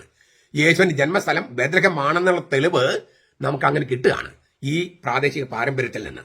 അവിടെ സ്ഥിതി ചെയ്യുന്ന മംഗളവാർത്ത ദേവാലയവും ഈ പാരമ്പര്യത്തിന് മികവോടെ ചൈതന്യക്ഷയമില്ലാത്ത സാക്ഷ്യം വഹിക്കുന്നുണ്ട്. ഈ പുൽക്കൂട്ടില്, ഈ ഗുഹയുടെ പുറകുവശത്തുള്ള പുൽക്കൂട്ടില് യേശു ജനിക്കുമ്പോൾ ചില പ്രവചനങ്ങൾ കീഴ്മേൽ മറിയാണ്. കാള തന്റെ യജമാനനെ അറിയുന്നു, കഴുത തന്റെ യജമാനന്റെ പുൽത്തൊട്ടിയും, എന്നാൽ ഇസ്രായേലിനെ അറിയുന്നില്ല എന്ന് യെശയ്യായുടെ പുസ്തകം തുടങ്ങുന്ന അങ്ങനെയാണ്. യെശയ്യാ 1-2-3 വാക്യങ്ങൾ. കാള തന്റെ യജമാനനെ അറിയുന്നു, കഴുത അതിന്റെ യജമാനന്റെ തൊഴുത്തും. അതായത് ഇവയ്ക്കൊന്നും വലിയ ബുദ്ധിയും ബോധമൊന്നുമില്ല, പക്ഷെ അവയ്ക്ക് പോലും യജമാനെ അറിയാം, യജമാന്റെ തൊഴുത്തും അറിയാം. ബുദ്ധിയുള്ള ഇസ്രായേൽ ജനത്തിന് നമുക്ക് യജമാനൻ എന്ന ദൈവത്തെ അംഗീകരിക്കാനോ അവന്റെ തൊഴുത്ത് അംഗീകരിക്കാനോ തയ്യാറല്ല. ഇതാണ് യെശയ്യാ പറഞ്ഞത്. പക്ഷേ ഇവിടേക്ക് വരുമ്പോൾ ആ പ്രവചനങ്ങൾ അപ്പാടെ പൂർത്തിയാകുകയല്ല, കീഴ്മേൽ മറിയാണ്. ഈ കാള യജമാനനെ അറിയുന്നു, കഴുത യജമാന്റെ പുൽത്തൊട്ടി അറിയുന്നു എന്ന് യെശയ്യാ പറഞ്ഞു. ഇസ്രായേൽ എന്നെ അറിയുന്നില്ല. അറിയരുത് എന്നാണ് യെശയ്യാ ആഗ്രഹിച്ചത്? അല്ലല്ലോ, അറിയണമെന്നാണ്. ഇസ്രായേൽ ദൈവത്തെ അറിയണമെന്നാണ്. അപ്പൊ ആ പ്രവചനം പൂർത്തിയാക്കാനുള്ളതല്ലോ, അത് റദ്ദാക്കാനുള്ളതാണ്. അപ്പൊ എല്ലാ പ്രവചനങ്ങളും പൂർത്തിയാക്കാനുള്ളതല്ല, ചിലത് റദ്ദാക്കാനുള്ളതാണ്. അതുകൊണ്ട് പഴയ നിയമത്തിൽ എല്ലാ പ്രവചനങ്ങളും യേശു നിറവേറ്റിയെന്നും പറയരുത്. ചിലതൊക്കെ റദ്ദാക്കുക ചെയ്തത്. ഇസ്രായേൽ എന്നെ അറിയുന്നില്ല എന്നത് ആ പ്രവചനം യേശു നിറവേറ്റണമായിരുന്നോ? ഇല്ലല്ലോ. അപ്പൊ അത് തന്നെയാണ് ഇവിടെ കാണുന്നത്, റദ്ദാക്കപ്പെടുകയാണ്. ഇപ്പൊ പുൽത്തൊഴുത്തിൽ കാളയും കഴുതിയും മാത്രമല്ല, അവിടെ ആട്ടിടയന്മാരുണ്ട്, പിന്നെ ജ്ഞാനികൾ വരുന്നുണ്ട്. അപ്പോൾ കാള ഇസ്രായേൽക്കാരെ പ്രതിനിധാനം ചെയ്യുന്നു. ആ ഇസ്രായേലിന്റെ പ്രതിനിധികളാണ് ആട്ടിടയന്മാര്. കഴുത വിജാതിയരെ പ്രതിനിധാനം ചെയ്യുന്നു. ആ വിജാതിയുടെ പ്രതിനിധികളാണ് ജ്ഞാനികള്. അവർ വരുന്നത് ഇതേ സ്ഥലത്തേക്കാണ്, ഈ പുൽത്തൊഴുത്തിന്റെ മുൻവശത്തുള്ള വീട്ടിലേക്ക്. അപ്പൊ എന്തുകൊണ്ടാണ് പുൽത്തൊഴുത്തിൽ കാളയും കഴുതയും? ഉത്തരം കിട്ടിയില്ലേ? ഒരു ഉത്തരം, ഇനിയുണ്ട് ഉത്തരങ്ങള്. അപ്പോൾ കാള യജമാൻ അറിയുന്നു, കഴുത യജമാന്റെ പുൽത്തൊട്ടിയും. അവര് മാത്രമല്ല, ഇസ്രായേലും അറിയുന്നു. ഇസ്രായേലിന്റെ പ്രതിനിധികളാണ് ആട്ടിടയന്മാര്. അത് കാള പ്രതിദാനം ചെയ്യുന്നത്. കാള, ഈ മഹാപുരോഹിതൻ ഒരു കാളയാണ് യോം കിപ്പുരും എന്ന് പറയുന്ന പാപപരിഹാര ദിനത്തില് തന്റെ പാപങ്ങൾക്ക് വേണ്ടി അർപ്പിച്ചത് കാളയാണ്. മഹാപുരോഹിതൻ ലേവ്യരുടെ പുസ്തകം 16-ാം അധ്യായത്തിൽ കിടപ്പുണ്ട്. അപ്പൊ കാള യഹൂദ മതത്തെ പ്രതിദാനം ചെയ്യുന്നു, യഹൂദരെ, ഇസ്രായേലരെ. കഴുത വിജാതിയരെ. യഹൂദരുടെ രാജാവായി ജനിച്ചവൻ എവിടെയെന്നാണ് ജ്ഞാനികൾ ചോദിച്ചത്? യഹൂദരുടെ. അപ്പൊ അവര് യഹൂദരല്ലല്ലോ, അവര് വിജാതീയരാണ്, പൗരസ്ത്യ ദേശത്തുള്ള ജ്ഞാനികള്.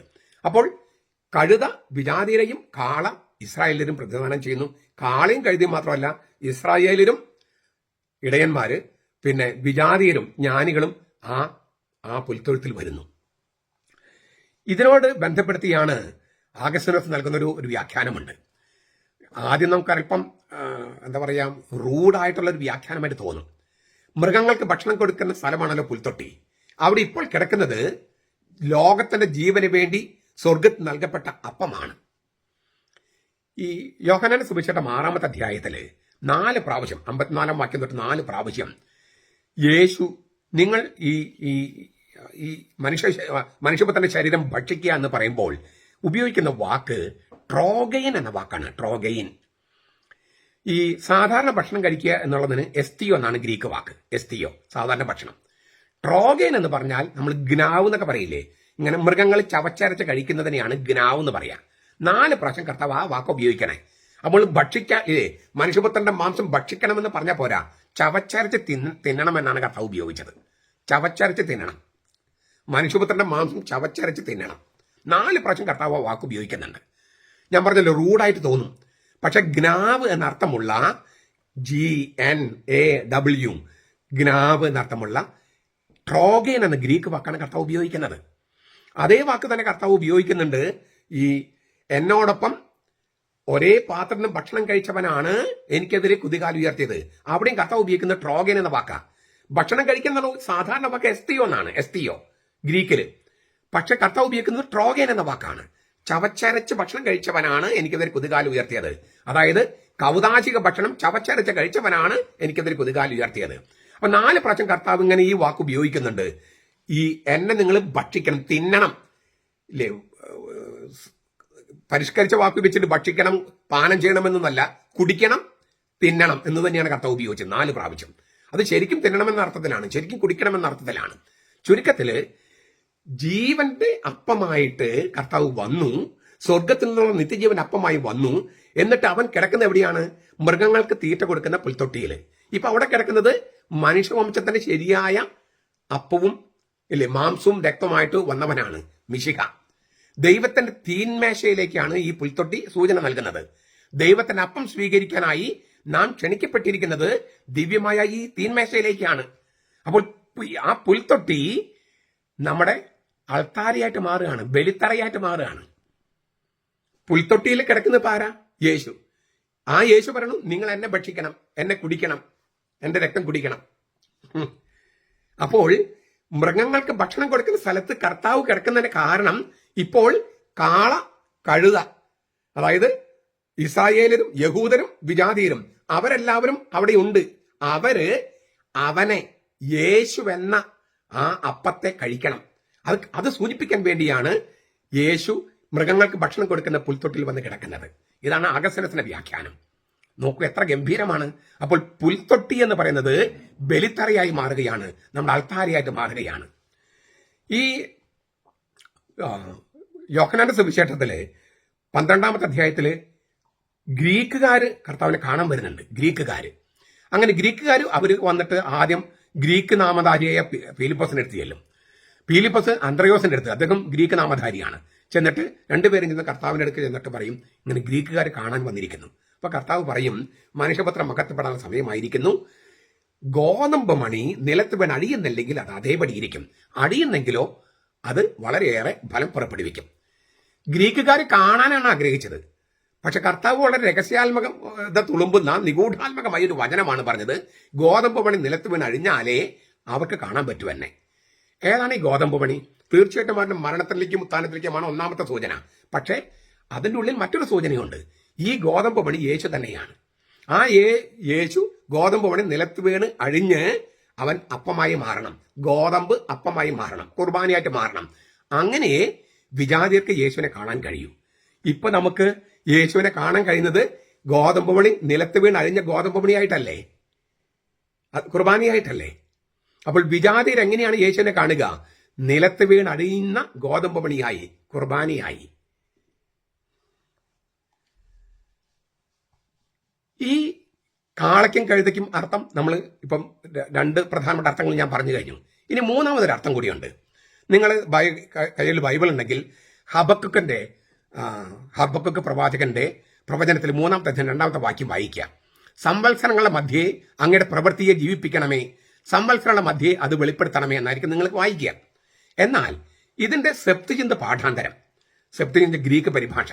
അത് യേശു ജനിക്കുന്നതിന് 250 വർഷങ്ങൾക്ക് മുമ്പ് തുടങ്ങിയതാണ്. ക്രിസ്ത്യാനികളല്ല, യഹൂദന്മാരെ തർജ്ജമ ചെയ്തേ. ആ തർജ്ജമ, അതായത് ആദിമസഭയുടെ ബൈബിൾ സെപ്തുജിന്റ്, അതിൽ കിടക്കുന്നത് ഈ സംവത്സരങ്ങളുടെ മധ്യേ അങ്ങയുടെ പ്രവൃത്തി ജീവിപ്പിക്കണമെന്നല്ല, 2 സജീവ ജീവികളുടെ ഇടയിൽ നീ അംഗീകരിക്കപ്പെടും, സമയമാകുമ്പോൾ നീ പ്രത്യക്ഷപ്പെടും. നിങ്ങളുടെ കയ്യിൽ ആരെങ്കിലും കയ്യിൽ സെപ്തുജിന്റ് ബൈബിളിന്റെ പരിഭാഷയുണ്ടെങ്കിൽ, ഇംഗ്ലീഷ്, മലയാളത്തിലായിട്ടില്ലെങ്കിൽ തോന്നേ, ഇംഗ്ലീഷ് ഉണ്ടെങ്കിൽ നോക്കിയാൽ അവിടെ കാണാം 2 സജീവ ജീവികളുടെ ഇടയിൽ നീ അംഗീകരിക്കപ്പെടും, സമയമാകുമ്പോൾ നീ പ്രത്യക്ഷപ്പെടും. 2 സജീവ ജീവികളുടെ ഇടയിൽ. ഏതാണ് ഈ സജീവ ജീവികൾ? ഉടമ്പടിയുടെ പേടകത്തിന് മുകളിൽ ദൈവം സന്നിഹിതനായിരിക്കുന്ന കൃപാസനത്തെ ഇങ്ങനെ ചിറകൾ കൊണ്ട് മൂടുന്ന 2 കെരൂബുകൾ, അതിനെയാണ് സജീവ ജീവികൾ എന്ന് പറയണേ. പുറപ്പാട് പുസ്തകം 25-ാമത്തെ അധ്യായം 18 മുതൽ 20 വരെ വാക്യങ്ങൾ. അപ്പോൾ ഈ കാളയും കഴുതയും, എന്തുകൊണ്ടാണ് കാളയുടെയും കഴുതയുടെയും നടുക്ക് യേശു? 2 ജീവികളുടെ, സജീവ ജീവികളുടെ ഇടയിൽ നീ അംഗീകരിക്കപ്പെടും, സമയമാകുമ്പോൾ നീ പ്രത്യക്ഷപ്പെടും എന്ന് ഹബക്കക്ക് 3:2 ആ ഹബക്കക്ക് 3:2 സംഗതി നിവൃത്തിയാകുകയാണ് ഇവിടെ. കാളയും കഴുതയും കെരൂബുകളെ പ്രതിനിധാനം ചെയ്യുന്നു. ഈ പുൽത്തൊഴുത്തോ കൃപാസനത്തെ പ്രതിനിധാനം ചെയ്യുന്നു. തീർന്നില്ല, അത് ഉടമ്പടിയുടെ പേടകമാണ്. ഉടമ്പടിയുടെ പേടകത്തിന്റെ മുകളിലുള്ള അടപ്പാണ് കൃപാസനം. അപ്പൊ ഉടമ്പടിയുടെ പേടകം, അതിന് മുകളിലെ കൃപാസനം, അതിന് മുകളിൽ 2 കെരൂബുകൾ, ഈ കാളയും കഴുതയും, അതിന് നടുക്ക് ഈശോ. അപ്പോൾ കൃപാസനത്തിൽ ഈ പുൽത്തൊഴുത്ത് കൃപാസനമായും ആ പുൽത്തൊഴുത്തിന്റെ അടിവശം ഉടമ്പടിയുടെ പേടകമായും കാളയും കഴുതയും 2 സജീവ ജീവികൾ കെരൂബുകളായിട്ട് മാറുകയാണ്. അപ്പോൾ പുൽത്തൊഴുത്ത് ഉടമ്പടിയുടെ പേടകമായി മാറുന്നു, അടിവശം, മുകൾ വശം കൃപാസനം എന്ന് പറയുന്ന ആ കപ്പോരത്ത് എന്ന് പറയും ഹീബ്രുവില്, ഗ്രീക്കിൽ പറയും ഹിലാസ്തേരിയോൺ. റോമാലേഖനം 3:23-25 പറയുന്നുണ്ട്, മനുഷ്യര് അല്ലേ, എല്ലാ മനുഷ്യരും പാപം ചെയ്ത് ദൈവ മഹത്വത്തിന് അയോഗ്യരായതിനാൽ ദൈവം കൃപാസനമായി യേശുക്രിസ്തുവിനെ നൽകി. അപ്പൊ യേശുക്രിസ്തുവാണ് കൃപാസനം. അവൻ കിടക്കുന്നതും കൃപാസനത്തില്, അതിന് താഴെ ആ പുൽത്തൊഴുത്ത് ഉടമ്പടിയുടെ പേടകം. ഈ കൃപാസനത്തിന് അപ്പുറത്തും ഇപ്പുറത്തും നിൽക്കുന്ന കാളയും കഴുതിയും കെരൂബുകളെ പ്രതിനിധാനം ചെയ്യുന്നു. ഈ കാളയ്ക്കും കഴുതിക്കും വരാനുള്ള സമയം സമാഗതമായി എന്നാണ് അതിനർത്ഥം. ഇവിടെ കാളയും കഴുതിയും മനുഷ്യവർഗത്തിന്റെ 2 വംശങ്ങളായ യഹൂദരും വിജാതീയരുടെ പ്രതീകം മാത്രമല്ല, കെരൂബുകളുടെ പ്രതീകമാണ്. ഇരുകൂട്ടരും, ഇസ്രായേലരും യഹൂദരും വിജാതീയരും ദൈവത്തെ അംഗീകരിക്കുന്നു, ദൈവം മനുഷ്യനായി വന്നവൻ അംഗീകരിക്കുന്നു. കൂട്ടത്തിൽ ഈ കെരൂബ് മാലാഖമാരും അംഗീകരിക്കുന്നു, സ്വർഗവും ഭൂമിയും അംഗീകരിക്കുന്നു. ഇങ്ങനെ എല്ലാ സംഗതികളും പ്രതീക ഭംഗിയുമായിട്ട് അവതരിപ്പിച്ചിരിക്കുകയാണ് ഇവിടെ. ഇനി ഒരു കാര്യം കൂടി പറഞ്ഞ് ഞാൻ അവസാനിപ്പിക്കാം. സത്രത്തിൽ അവർക്ക് സ്ഥലം ഇല്ലായിരുന്നു. പലതരത്തില് തർജ്ജമ ചെയ്യുകയും മനസ്സിലാക്കുകയും ചെയ്യാൻ പറ്റുന്ന വചനമാണിത്. സത്രത്തിൽ സ്ഥലമില്ലായിരുന്നു. ഒന്ന്, സത്രത്തിൽ സ്ഥലമില്ലായിരുന്നു. അതാണ് സാധാരണ നമ്മൾ മനസ്സിലാക്കുന്ന അർത്ഥം. 2, സത്രത്തിൽ പ്രസവിക്കാൻ പറ്റിയ സ്വകാര്യതയുള്ള സ്ഥലമില്ലായിരുന്നു. അങ്ങനെ അർത്ഥം വരാം. സത്രത്തിൽ പ്രസവിക്കാൻ, ഒരു സ്ത്രീക്ക് പ്രസവിക്കാൻ പറ്റിയ സ്വകാര്യതയുള്ള സ്ഥലമില്ലായിരുന്നു. ഇവിടെ ഉപയോഗിച്ചിരിക്കുന്ന ഗ്രീക്ക് വാക്ക് കത്തല്യൂമ എന്നാണ്. കത്തല്യൂമ, അതിന് ഊട്ടുമുറി, വിരുന്നുശാല, അതിഥികൾക്കുള്ള മുറി എന്നെല്ലാം അർത്ഥമുണ്ട്. ഈ കത്തല്യൂമ എന്ന വാക്കിന് ഇവിടെ സത്രത്തിൽ എന്ന് പറയുന്നത് ഇല്ലേ, സത്രത്തിൽ എന്നുള്ളതിന് ഉപയോഗിക്കുന്ന വാക്ക് ഊട്ടുമുറി, വിരുന്നുശാല, അതിഥികൾക്കുള്ള മുറി എന്നെല്ലാം അർത്ഥമുണ്ട്. ലൂക്കാസ് 22:11 വിരുന്നുശാല എന്ന അർത്ഥത്തിൽ ഇതേ വാക്ക് ഉപയോഗിച്ചിട്ടുണ്ട്. അതിഥികൾക്ക് കൊടുക്കാൻ പറ്റിയ സ്വകാര്യ മുറികളൊന്നും ഒഴിവുണ്ടായിരുന്നില്ല എന്ന് അർത്ഥം. അവൻ സ്വന്തം ഭവനത്തിലേക്ക് വന്നു, സ്വന്തക്കാർ അവനെ സ്വീകരിച്ചില്ല എന്ന് യോഹന്നാൻ 1:11 പറയുന്നുണ്ട്. അത് സംഭവിച്ചെന്ന് പറയാം. എല്ലാം സൃഷ്ടിക്കപ്പെട്ടത് ആരിലാണോ, കൊളോസ്യസ് ലേഖനം 1:16, ആരിലൂടെയാണോ ആ ലോകരക്ഷകന് ഭൂമിയിൽ ജനിക്കാൻ ഒരു ഇടം കിട്ടിയില്ല എന്നർത്ഥം വരാം. കുറുനരികൾക്ക് മാളങ്ങളും ആകാശപ്പുറ കൂടുകളുമുണ്ട്, എന്നാൽ മനുഷ്യപുത്രന് തലചാക്കിന് ഇടമില്ല. കർത്താവ് പറഞ്ഞതാണ് മത്തായി 8:20. അത് ഇവിടെ അവന്റെ കാര്യം സംഭവിച്ചിരിക്കുന്നു എന്ന് തന്നെ പറയാം. നഗരത്തിന് വെളിയിൽ വെച്ചാണ് യേശു ക്രൂശിക്കപ്പെട്ടത്. ഹെബ്രായ ലേഖനം 13:12 പറയുന്നുണ്ട്. ലോകത്തിലേക്ക് അവൻ വന്നതും നഗരത്തിന് വെളിയിലുള്ള ഒരു ഗുഹയിലാണ്. അപ്പൊ ഏറ്റവും പ്രധാനമെന്നും ലൗകിക മാനദണ്ഡം മനസ്സിൽ ഏറ്റവും ശക്തമെന്നും കരുതപ്പെട്ട മേഖലയ്ക്ക് വെളിയിലായിരുന്നു എന്നും യേശുവിന്റെ സ്ഥാനം. അവന്റെ ജനനം മുതൽ അതങ്ങനെയാണ്. എങ്കിലും അപ്രധാനനും അശക്തനുമായോ ആ ശിശുവാണ് യഥാർത്ഥത്തിൽ സുപ്രധാനനും ശക്തനുമായി എന്നും തെളിഞ്ഞുകൊണ്ടിരിക്കുന്നത്. എല്ലാം ആശ്രയിച്ച് നിൽക്കുന്നത് അവനിലാണ്. മറ്റുള്ളവർ സുപ്രധാനമെന്നും ശക്തമെന്നും ചിന്തിക്കുകയും ആവശ്യപ്പെടുകയും ചെയ്യുന്നതിനോട് വിട ചൊല്ലുകയാണ് ക്രിസ്ത്യാനിയാകാനുള്ള വ്യവസ്ഥകളിൽ ഒന്ന്. വേദനിർദ്ദിഷ്ടമായ ജീവിതധർമ്മമാണത്. അതായത് ഈ ലോകം പ്രധാനമെന്നും ശക്തമെന്നും കരുതുന്നതിനോട് വിട പറയാം. അങ്ങനെ മാത്രമേ ശരിയായ പാത ഏതെന്ന് കാണിച്ചു തരുന്ന നിത്യപ്രകാശത്തിന്റെ സഹായത്തോടെ നമ്മുടെ ഉണ്മയുടെ, നമ്മുടെ ആളത്വത്തിന്റെ സത്യത്തിലേക്ക്, ആ സത്യത്തിന്റെ പ്രഭയിലേക്ക് നമുക്ക് പ്രവേശിക്കാനാകും. മൂന്നാമതൊരു സാധ്യത കൂടിയുണ്ട്. ഈ സത്രത്തിൽ അവർക്ക് സ്ഥലമില്ലായിരുന്നു. അവർക്ക് വേണ്ട സ്ഥലം സത്രത്തിൽ ഇല്ലായിരുന്നു എന്നതിന് പകരം അവർക്ക് വേണ്ട സ്ഥലം സത്രത്തിൽ അല്ലായിരുന്നു എന്നാകാം. The place for them was not in the inn. The place for them was not in the inn. There was no place in the inn എന്നല്ല, the place for them was not in the inn. അവർക്ക് വേണ്ട സ്ഥലം സത്രത്തിലല്ലായിരുന്നു. ഇങ്ങനൊരു തർജ്ജമയ്ക്ക് സാധ്യതയുണ്ട്. അതിന് അർത്ഥമുണ്ട്. യിരെമ്യായുടെ പ്രവചനം 14 അധ്യായം 8 വാക്യം, അതിന് സെപ്തിയന്തിൽ കിടക്കുന്നത്, കർത്താവേ, ഇസ്രായേലിന്റെ പ്രത്യാശയെ, പ്രതിസന്ധികളിൽ നിന്ന് വിടുവിക്കുന്നവനെ, ദേശത്ത് നീ സത്രം അന്വേഷിക്കുന്ന പരദേശിയായത് എങ്ങനെ? ദേശത്ത് നീ സത്രം അന്വേഷിക്കുന്ന, കത്തല്യം എന്ന വാക്ക് ഉപയോഗിച്ചിരിക്കുന്നത് സെപ്തിയന്തില്. രാത്രിയിൽ താമസിക്കാനായി സത്രം അന്വേഷിക്കാൻ ദൈവം തന്റെ നാട്ടിൽ അപരിചിതനാണോ? അല്ല. അപ്പൊ സത്രത്തിലല്ല, അവർക്ക് വേണ്ട സ്ഥലം സത്രത്തിലല്ലായിരുന്നു. ദൈവം തന്റെ നാട്ടിൽ അപരിചിതനല്ല. രാത്രിയിൽ താമസിക്കാനായി സത്രം അന്വേഷിക്കുന്ന, ഹോട്ടൽ അന്വേഷിക്കുന്ന ഒരു അപരിചിതനല്ല ദൈവം തന്റെ നാട്ടില്. ഇസ്രായേലിന്റെ രക്ഷകനും കർത്താവുമായവൻ സത്രത്തിലല്ല പിറന്നത്. അതിഥികൾക്കുള്ള സ്ഥലമായ സത്രത്തിലല്ല, ഒരു വീടിന്റെ സ്വകാര്യതയിലാണ് ദൈവം മനുഷ്യനായി പിറന്നത്. പിള്ളക്കച്ചപ്പോൾ ദാരിദ്ര്യത്തിന് അടയാളമല്ല. ഇസ്രായേലിന്റെ മിശിഹ തന്റെ ജനത്തിൽ നിന്നും തിരസ്കരിക്കപ്പെട്ടവനല്ല, ശരിയായി സ്വീകരിക്കപ്പെട്ടവനും സോളമനെ പോലെ പിള്ളക്കച്ചകളാൽ പൊതിഞ്ഞ് സുരക്ഷിതനാക്കപ്പെട്ടവനുമാണ്. അതേസമയം അവിടെ വേറൊരു സൂചനയുണ്ട്. നമ്മൾ നേരത്തെ പറഞ്ഞു, ലൂക്കാസ് 22:11 ഈ വിരുന്നശാല എന്ന അർത്ഥത്തില് ഇത് കത്തലിം എന്ന വാക്ക്, സത്രം എന്ന വാക്ക് ലൂക്കാസ് ഉപയോഗിച്ചിട്ടുണ്ട്. അത് അന്ത്യത്താഴത്തിന്. അപ്പൊ യേശു അന്ത്യത്താഴം കഴിച്ചത് ഒരു സത്രത്തിലായിരുന്നു എന്നാണ് ലൂക്ക പറയണേ. സജ്ജീകൃതമായ മാളികമുറി എന്ന് പറയുന്നത് ഒരു സത്രമായിരുന്നു എന്ന് ലൂക്കാസ് പറയുന്നു. ലൂക്കാസ് 22:11. മനുഷ്യവംശത്തിന് ആതിഥേയത്വം വരുന്ന ആളായ യേശു അതിഥിയെ പോലെ സത്രത്തിൽ പിറന്നില്ല. എന്നാൽ ഒരു സത്രത്തിൽ വെച്ചാണ് യേശു കുർബാന സ്ഥാപിക്കുന്നതും അന്ത്യവിരുന്ന് ആസ്വദിക്കുന്നതും. തീർത്ഥാടകരായ നാം ഈ ലോകത്തില് സ്ഥിര താമസക്കാരല്ല എന്നും, തീർത്ഥാടകരെ എവിടെ താമസിക്കുക? ഹോട്ടലില്, സത്രത്തില്. അങ്ങനെ താമസിക്കുന്നവർക്ക് വേണ്ട പാഥയം, തിരുപാഥയം, പൊതിച്ചോറ്, അതാണ് വിശുദ്ധ കുർബാനയെന്നും ലൂക്കാസ് പഠിപ്പിക്കുകയാണ്. യേശു പിറന്നു വീണത് സത്രത്തിലല്ല, അതിഥികൾക്ക് വേണ്ട സത്രത്തിലല്ല. പക്ഷെ അവൻ അന്ത്യത്താഴം കഴിച്ചതും കുർബാന സ്ഥാപിച്ചതും സത്രത്തിൽ വെച്ചാണ്. കാരണം നമ്മൾ ഈ ലോകത്ത് സ്ഥിര താമസക്കാരല്ല. നമ്മൾ സത്രത്തിൽ താമസിക്കുന്ന പോലെ വാടകക്കാരാണ്, ഇവിടുന്ന് പോകേണ്ടവരാണ്. അങ്ങനെ തീർത്ഥയാത്ര പോകുമ്പോൾ നമുക്കൊരു പൊതിച്ചോറ് വേണം, ആത്മീയ ഭക്ഷണം വേണം, തിരുപാഥേയം. അതാണ് വിശുദ്ധ കുർബാന. അതുകൊണ്ട് വിശുദ്ധ കുർബാന സ്ഥാപിക്കുന്നത് സത്രത്തിൽ വെച്ചാണ്, വിരുന്നുശാലയിൽ വെച്ചാണ്. കത്തല്യം എന്ന വാക്കാണ് അവർ ഉപയോഗിക്കുന്നത്. ചുരുക്കത്തില് വിശുദ്ധ കുർബാനയിലേക്കാണ് യേശുവിന്റെ ജനനത്തിന്റെ പശ്ചാത്തലം കൈച്ചൂണ്ടുന്നത്. പാപം മൂലം മനുഷ്യർ മൃഗങ്ങളെ പോലെ ആയി മാറുന്നു. മൃഗങ്ങൾക്ക് തീറ്റ കൊടുക്കുന്ന സ്ഥലത്ത് ഇപ്പോൾ യേശു കിടക്കുന്നു. അവൻ മനുഷ്യർക്ക് വൈക്കോലല്ല, തന്റെ സ്വന്തം മാംസരക്തങ്ങളാണ് അവർക്ക് അപ്പമായി കൊടുക്കുന്നത്. ഈ അലക്സാണ്ട്രിയയിൽ വിശുദ്ധ സിറില് കത്തേൻ ഓഫ് ഗ്രീക്ക് ഫാദേഴ്സ് എന്നുള്ള ആ രചനയിൽ പറഞ്ഞിരിക്കുന്നതാണ്. ഈ പുൽത്തൊഴുത്ത് മുഴുവൻ, ഈ സത്രം, പുൽത്തൊഴുത്ത്, ഈ ഇവിടെ ഉപയോഗിക്കുന്ന വാക്കുകൾ മുഴുവൻ കുർബാനയിലേക്കാണ് കേന്ദ്രീകരിക്കുന്നത്. യേശുവിന്റെ ജനനത്തിന്റെ പശ്ചാത്തലം മുഴുവൻ വിശുദ്ധ കുർബാനയുമായിട്ട് ബന്ധപ്പെടുത്തിയാണ് ലൂക്കാസ് എഴുതിയിരിക്കുന്നത്. പാപം മൂലം മനുഷ്യർ മൃഗങ്ങളെ പോലെ ആയി മാറുന്നു. മൃഗങ്ങൾക്ക് തീറ്റ കൊടുക്കുന്ന സ്ഥലത്ത് ഇപ്പോൾ യേശു കിടക്കുന്നു. അവൻ മനുഷ്യർക്ക് വൈക്കോലല്ല, തന്റെ സ്വന്തം മാംസരക്തങ്ങളാണ് അപ്പമായി, ആഹാരമായി കൊടുക്കുന്നത്. എത്ര ഗംഭീരമാണ് ഈ പുൽത്തൊഴുത്തിന്റെ ദൈവശാസ്ത്രം. ഇതെല്ലാം ചരിത്രത്തിൽ സംഭവിച്ച കാര്യങ്ങൾ. പക്ഷെ ചരിത്രം എഴുതാൻ വേണ്ടിയിട്ടല്ല അവർ എഴുതിയിരിക്കുന്നത്. ചരിത്രത്തിലെ സംഭവങ്ങളിലൂടെ ദൈവത്തെക്കുറിച്ച്, യേശുവിനെക്കുറിച്ച്, രക്ഷയെക്കുറിച്ച്, കുർബാനയെക്കുറിച്ച്, മറിയത്തെക്കുറിച്ച്, നമ്മെക്കുറിച്ച്, മനുഷ്യരെക്കുറിച്ച് ഇതൊക്കെ അവതരിപ്പിക്കുകയാണ്. ഇതുകൊണ്ട് ഞാൻ പറഞ്ഞത് വലിയൊരു ചിത്രക്കമ്പളമാണിത്. പലതരം വർണ്ണനൂലുകൾ കൊണ്ട് ഉപയോഗിച്ചുള്ള ഒരു ചിത്രക്കമ്പളമാണ് ലൂക്കാസ് തുന്നിയിരിക്കുന്നത്. ദൈവശാസ്ത്രം, ചരിത്രത്തിൽ സംഭവിച്ച കാര്യങ്ങളാണ് എല്ലാം. ഞാൻ ഡേറ്റുകളൊക്കെ ഞാൻ പറഞ്ഞു. അതേസമയം ആ ചരിത്രത്തിനുള്ളിൽ ദൈവശാസ്ത്രം ഇങ്ങനെ കുത്തി നിറച്ച് നമുക്ക് ചരിത്രം അറിയാൻ വേണ്ടിയിട്ടല്ലല്ലോ ബൈബിള്. ദൈവത്തെക്കുറിച്ച് അറിയാൻ, ക്രിസ്തുവിനെ കുറിച്ച് അറിയാൻ, നമ്മുടെ രക്ഷയെക്കുറിച്ച് അറിയാൻ, കുർബാനയെക്കുറിച്ച് അറിയാൻ, അതാണ് ദൈവശാസ്ത്രം. അതാണ് അവതരിപ്പിച്ചിരിക്കുന്നത്.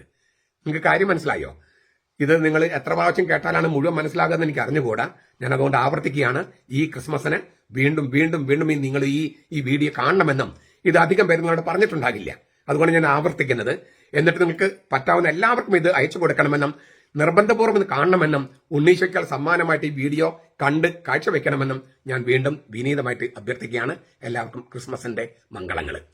നമ്മുടെ കർത്താവ് ഈശോ മിശിഹായുടെ കൃപയും പിതാവായ ദൈവത്തിന്റെ സ്നേഹവും പരിശുദ്ധാത്മാവിന്റെ സഹവാസവും നാം എല്ലാവരോടും കൂടി ഉണ്ടായിരിക്കട്ടെ, ഇപ്പോഴും എപ്പോഴും എന്നേക്കും. ആമേൻ.